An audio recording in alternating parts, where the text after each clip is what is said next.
Now, during our camp, we have the theme, which is called to stand out, embracing your godly identity. Now, if you look around us right now, brethren, there's a lot of people who stand out. All right? Some people stand out because they are talented, they are skilled, they are wealthy. Some people stand out because they have special abilities that other people don't have. If you are in your school or you are in your workplace, there's an award that is called Outstanding Award. It means that if that person, a person who receives this award, is someone who is out there, standing out, because he is different from the rest of the group.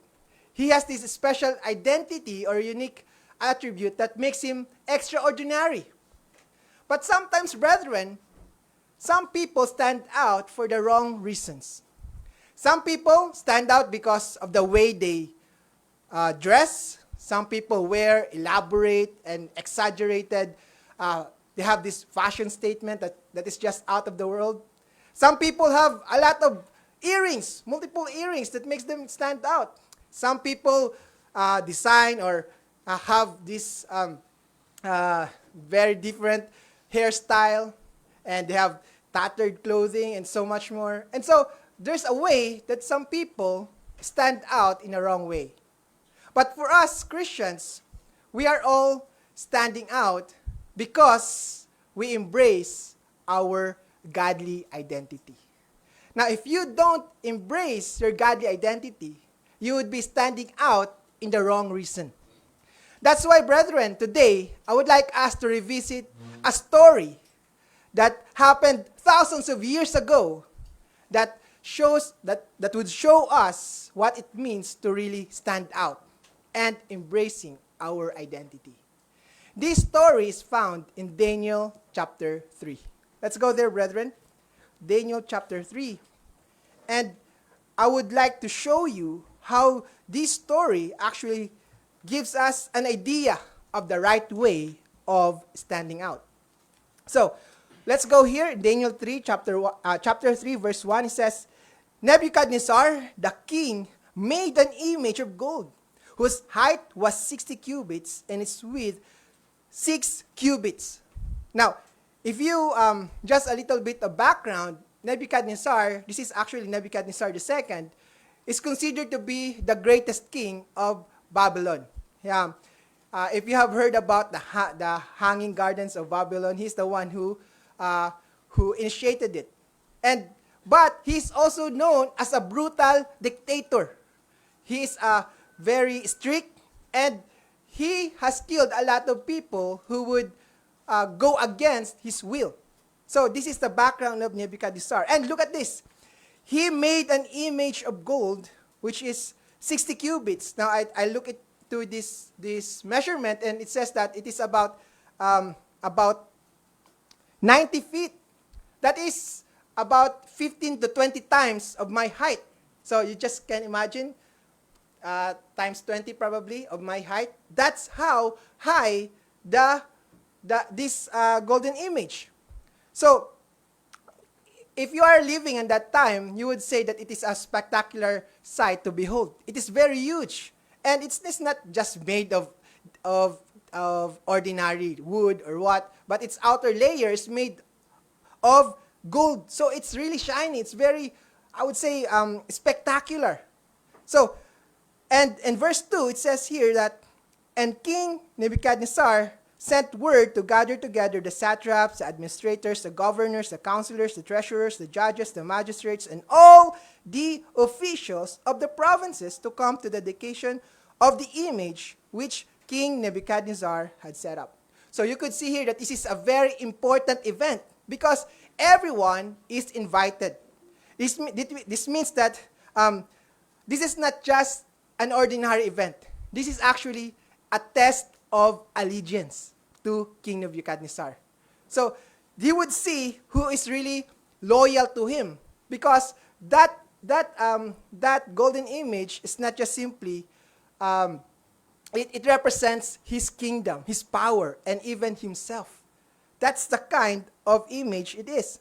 So, in verse 3, so satraps, administrators, etc., they came together to the dedication of this image. And then verse 4, then a herald cried aloud, to you it is commanded, O peoples, nations, and languages, that at the time you hear the sound of the horn, the flute, the harp, the lyre, and psaltery, in symphony with all kinds of music, you shall fall down and worship the gold image that King Nebuchadnezzar had set up.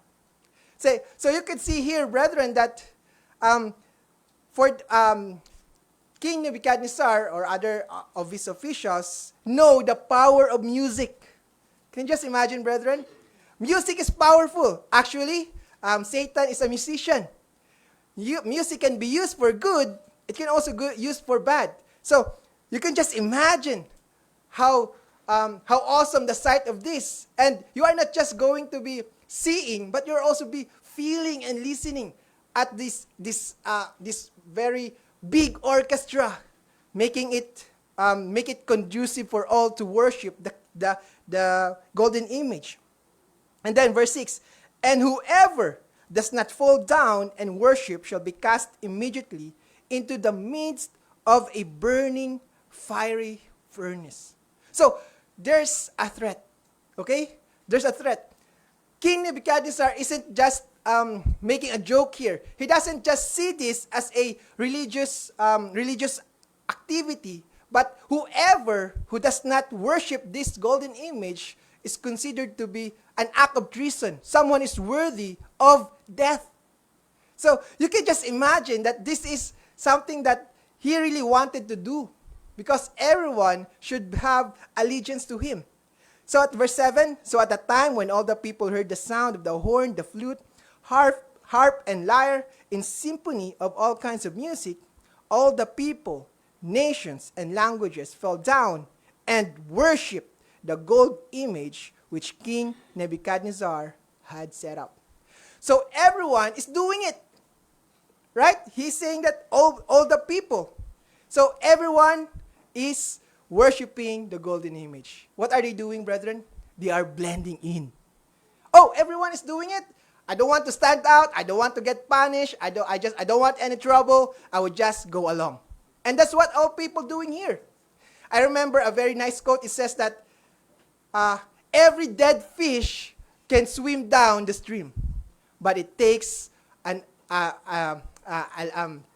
live fish to go against the stream. Can you just imagine that, brethren? Are you a dead fish or are you a live fish? Because a dead fish could simply just go down, even if it's dead. It could go down the stream, but it takes a live fish to go against the stream. So we see here in verse 8, therefore, at that time, certain Chaldeans came forward and accused the Jews. So you could just imagine, everyone is bowing down. Everyone is compliant. They don't want to go against the rules. But there was this certain Jews who are not afraid to stand out. So you can just imagine, they are like, everyone is, it's like a straight line of people bowing down, and then all of a sudden you see, oh, who are those people? They are not bowing down, so they are like sort down, sticking out. So eventually they saw him. They saw them that there's people who are not going or who are not bowing down. If you are going to read the first two verses here, chapters of Daniel, actually, these three friends of Daniel has also been promoted in a higher rank. So there could be a political agenda behind this, that they were specifically accused of not bowing down. So you could see here, brethren, that these friends have stand out in their work, and now they are standing out in their religious beliefs. So this has made them a target.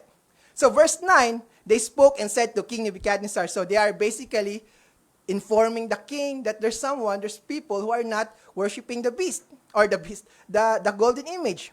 And then verse 12 says, verse 12, there are certain Jews whom you have set over the affairs of the province of Babylon. Now look at this. They are now named in this verse. It says, Shadrach, Meshach, and Abednego. These men, O king, have not paid due regard to you. They do not serve your gods or worship the gold image which you have set up. Now, I want you to notice this. Did you know that the names Shadrach, Meshach, and Abednego were not the real name?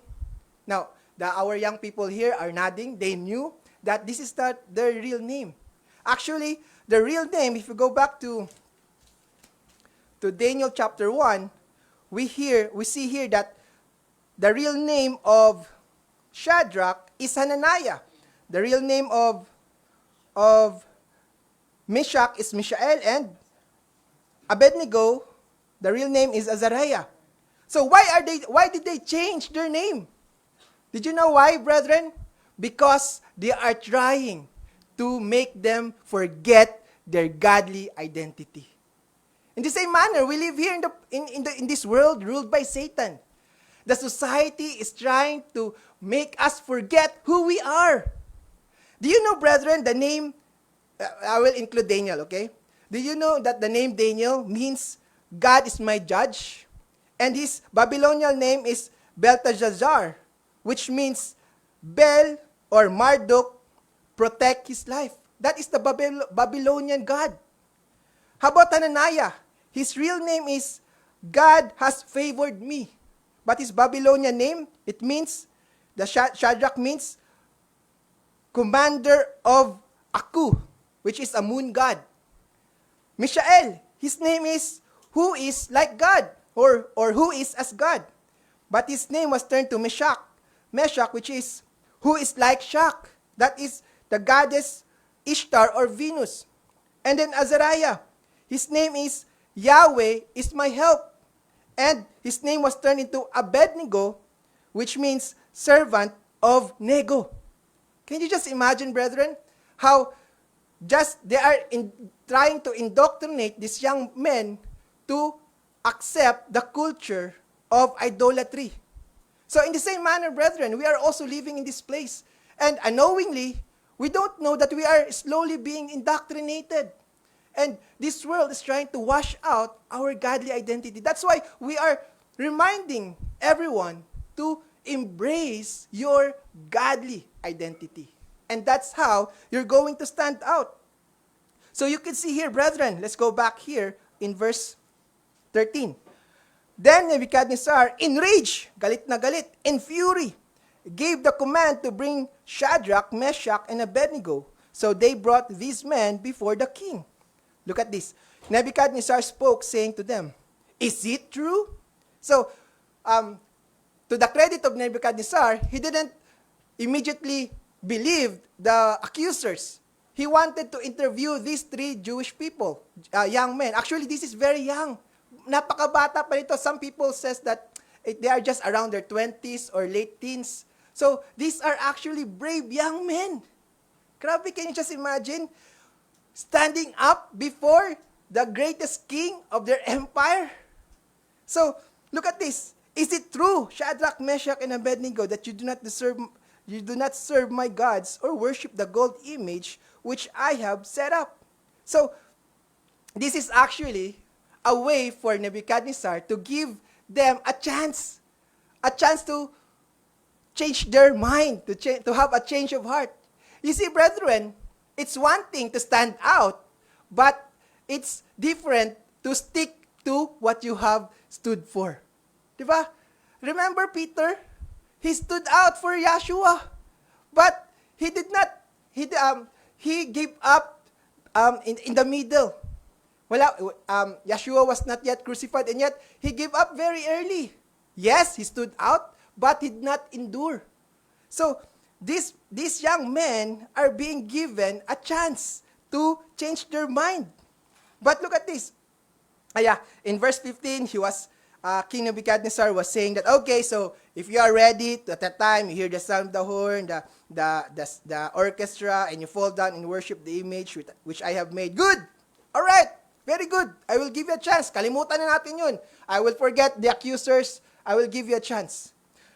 But if you do not worship, you shall be cast immediately into the midst of a burning fire furnace. And who is the God who will deliver you from my hands? Actually, Nebuchadnezzar does not believe any God. The only God that he believes is in himself. He believes that he is the God that these people are worshiping. Kaya nga sabi niya, binibigyan niya ng ultimatum. Di ba? If you worship the image, then good. Very good. But if not, I will be throwing you to the burning the fiery furnace. Verse 16. Shadrach, Meshach, and Abednego answered and said to the king. Now remember, the king is very furious and very angry. Galit na galit. Alright? So they are under pressure. A lot of people are witnessing, anong mangyayari kaya dito sa tatlong to? The high officials are there. The people are just, mag-give up ka na lang kayo. Just compromise. Do it. Just follow the king. But look at this, brethren. Oh, Nebuchadnezzar, we have no need to answer you in this matter. Ibig sabihin, we are guilty as charged. We don't have to think na, actually, sorry talaga. Akala na, di namin narinig yun eh. Ngayon, okay na. Magbabow down na kami. Pero ano sabi nila? Oh, we have no need to answer you in this matter. Sabi niya, if that is the case, our God, whom we serve, is able to deliver us from the burning fire furnace. And He will deliver us from your hand, O King. So, the three friends are not just thinking na, we will be delivered from the furnace, but we could also be delivered from your hands. Ikaw mismo, King. We will be delivered from you. Okay? Sabi nila, grabe. That is the testament of faith that they are showing before this king. And verse 18. But, if not, kung hindi man, they are actually submitting to the will of God. They don't assume na, sure to. Talagang i-deliver kami. But they are ready to submit to the hands of Yahweh. Let it be known to you, O King, that we do not serve your gods, nor will we worship the gold image which you have set up. Can you just imagine, brethren? These young men, these brave, courageous men, are standing up against this pagan god. Why? Because they know their godly identity. It's easy to make excuses. Siguro, if ibang tao pa yan, maybe, actually, alam mo, Shadrach, si King Nebuchadnezzar naman, is not trying to make us renounce our faith. He just wants us to bow down. Sige lang, 10 minutes lang, okay na. Compromise lang tayo ngayon. Bata pa tayo, we are still young. Are we going to die for this belief? Diba? It's very easy to do that. Baka sasabihin nila, baka ano naman, everybody's doing it. We are actually, nandito naman tayo sa Babylon eh. Wala naman tayo dun sa promised land. Okay na. Wala naman magagalit sa atin. And I'm sure God will understand. Isipin mo, mamamatay tayo kung hindi tayo mag-bow down. So, you could come up with different excuses. Now, isn't this familiar to you, brethren? I'm sure that most of you have also experienced this. Maybe in your school, o kung hindi ka, if you will not, because you know what? The golden image does not have to be a physical statue. It could take the form of your career.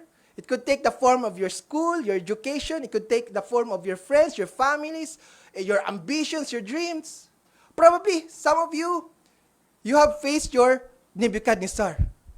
Sinabi sa inyo, if you do not take this exam on the Sabbath, you will fail. Will you bow down? Will you bow down to your teacher? If you're not going to report to me during the feast days, you will lose your job.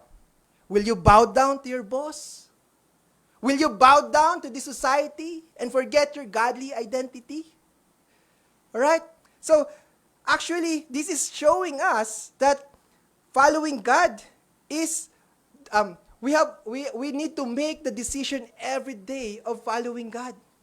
You don't have to wait for the big event to show you. Actually, itong three friends na to, they are not just simply faithful during this time. They are actually faithful before those days. They already have made this habit of following God over and over again so that when the big test comes, they know exactly what to do. And so what happened, brethren?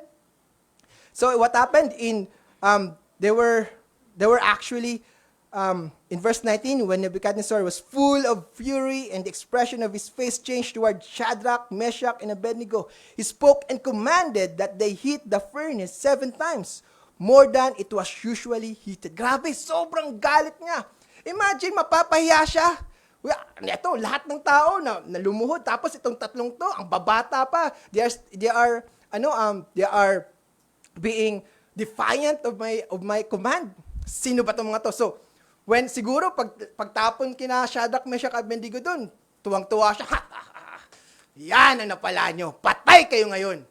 Siguro, tumalikod na siya, pag ano niya, tapos may narinig siya. Sino yung, anong nangyari doon? Sino yun?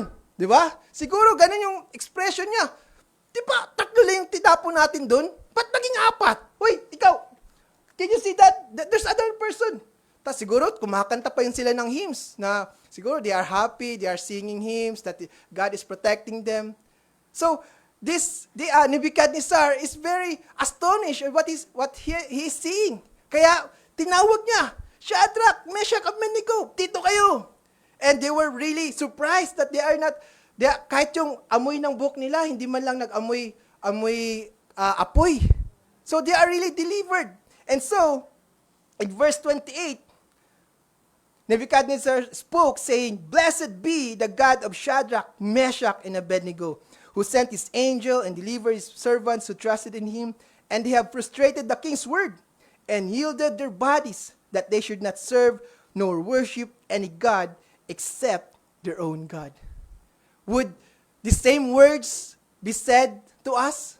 Would they be saying that, Blessed be the God of Gabriel, the God of Densho, the God of grace? Would they be saying that? Because even if they are threatened that they would have failing grades, they still stood up for what is right. Diba? Would those words be said to us? Therefore, I make a decree that any people, nation, or language which speaks anything amiss against the God of Shadrach, Meshach, and Abednego shall be cut in pieces, and their houses shall be made an ash heap, because there is no God who can deliver like this. What a wonderful story, brethren. And so, I want to ask you, when the tribulation, the trials in this life comes, trying to make you forget your godly identity, when the trials comes and make you forget or give up, my question for you is this: will you blend in or will you stand out?